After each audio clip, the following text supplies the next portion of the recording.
Bonjour et bienvenue à votre émission On Sport Talk. Dans cet autre numéro de votre podcast, de votre chaîne On Sport TV, on s'intéresse à une légende du football africain qui nous vient du Sénégal. Cette légende-là a marqué les esprits en début des années 2000. Ballon d'or africain 2001 et 2002, génie de la génération dorée du Sénégal qui a atteint les quarts de finale de la Coupe du Monde 2002. L'un des rares Africains à figurer dans l'équipe type en Coupe du Monde. Vous l'avez très certainement deviné, il s'agit d'El Hadji Diouf, le génie fantasque qui brillait sur et également en dehors des terrains. C'est pratiquement lui le premier joueur qui est venu avec le phénomène de rockstar avec un style particulier sur et en dehors également du terrain car oui, El Hadji Diouf, c'était un phénomène sur rectangle vert mais aussi avec ses prises de parole qui prêtaient quelquefois à confusion.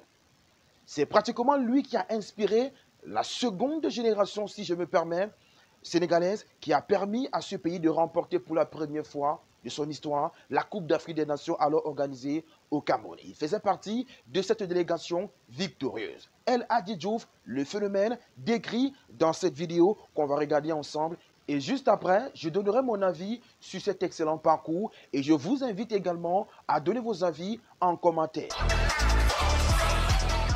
Et bonsoir Flavien. Alors, vous avez choisi cette semaine de vous intéresser à notre invité, le mystérieux, le fantasque El Hadji Diouf. Tonton El Hadji, vous avez toujours été considéré comme un joueur à part, par votre talent, vos victoires, votre style, mais également vos défaites. Tantôt adoré, tantôt pointé du doigt. Comme beaucoup de Sénégalais à l'époque, vous avez grandi loin de vos parents, dans le quartier populaire de Balakos à Saint-Louis. En compagnie de 10 autres enfants, c'était la pauvreté totale. Et souvent, vous en pleuriez. Petit, vous avez travaillé pour aider votre grand-mère, Fagaye Fall. Confection de tamis élevée à 5 heures du matin pour charger poissons et légumes qui devaient être vendus à la frontière mauritanienne. Peul à la peau claire, vous ne passez jamais inaperçu, pour le meilleur et pour le pire. Votre grand-père, Mortala Mbodj, vous confia au menuisier du quartier, avant que ce dernier ne lui explique que votre place était sur un terrain de football. Hors de question que l'on vous impose davantage une vie que vous n'avez pas choisie. Pour consoler de l'absence des parents, nos aînés ont l'habitude de nous conter leurs légendes, inspirants et impressionnants à la fois. Ainsi, on vous raconte qui était votre père, Boubacar Diallo, alias Poulo, star de Niambour et ancien international sénégalais.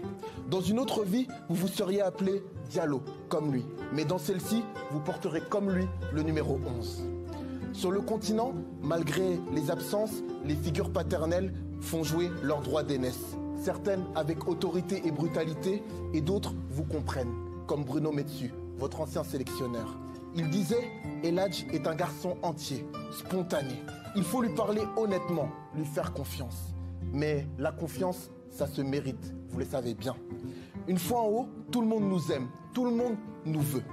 Le Sénégal a besoin de héros. Léopold Sédar Senghor, Youssou N'Dour et maintenant El Hadji Diouf.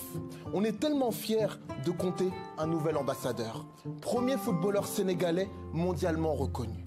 Et pourtant, vous n'étiez pas le plus doué de vos amis, mais le plus travailleur. Et vous aviez tellement faim. Grâce à vous, beaucoup ont découvert le pays et ont su le placer sur la carte du monde. Dès lors, vous ne vous appartenez plus, mais vous devez montrer l'exemple. Être célèbre n'empêche pas de subir injonctions et injustices, même si c'est incompréhensible pour la plupart des gens. Trop de responsabilités pour un sportif, trop de poids sur les épaules d'un jeune Sénégalais qui rêverait pourtant d'être à la hauteur des attentes. Car après ce qu'il a traversé, rien ne peut plus l'arrêter. On réussit pour être libre, mais une fois en haut, on ne sait plus où donner de la tête. Statut, pression, business, jalousie nous empêche de trouver la paix.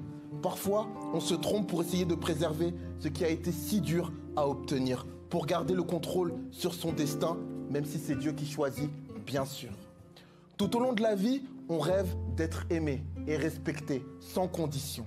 Certains publics, parfois les plus inattendus, vous ont compris et vous leur avez bien rendu. C'est parfois si simple le football. Avec les années, on devient plus sage, sans perdre ce côté saï-saï et chambreur. Au fond, depuis petit, Vous savez comment le monde fonctionne. Vous savez être sérieux et profond.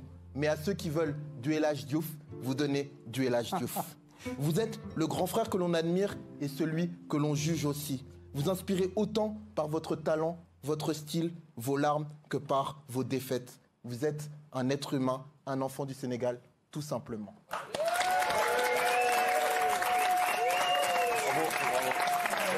Merci Flavien pour ce portrait d'un tonton, le retour des tontons dans votre chronique. Qu'est-ce qui vous inspire, ce portrait teinté d'expertise psychologique? Je crois qu'il a tout résumé. Et je suis né dans une famille où il n'y avait rien. Et tout de suite, j'ai compris les talents que j'avais. Et j'avais ma grand-mère qui était là à côté de moi, que je voyais chaque jour aller vendre son poisson et ses cacahuètes. Et je me suis dit qu'il faut que ça cesse. Je vais me donner, je vais tout donner et essayer de lui donner une meilleure vie. Et j'étais brillant à l'école, mais la voie la plus rapide pour moi, c'était le football.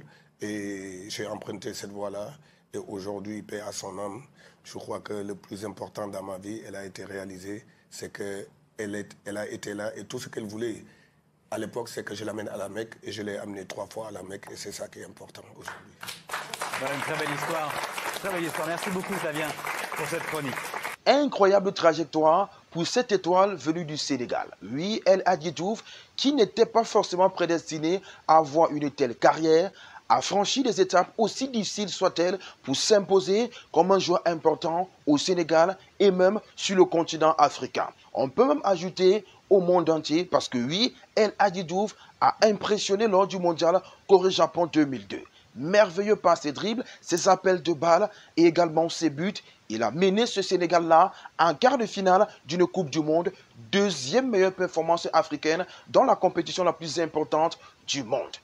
Et encore, il a été dans l'équipe type de ce mondial aux côtés des légendes Ronaldo ou encore Oliver Kahn et l'Armada brésilienne et également l'Armada allemande parce que ces deux nations-là s'étaient retrouvées en finale de cette compétition.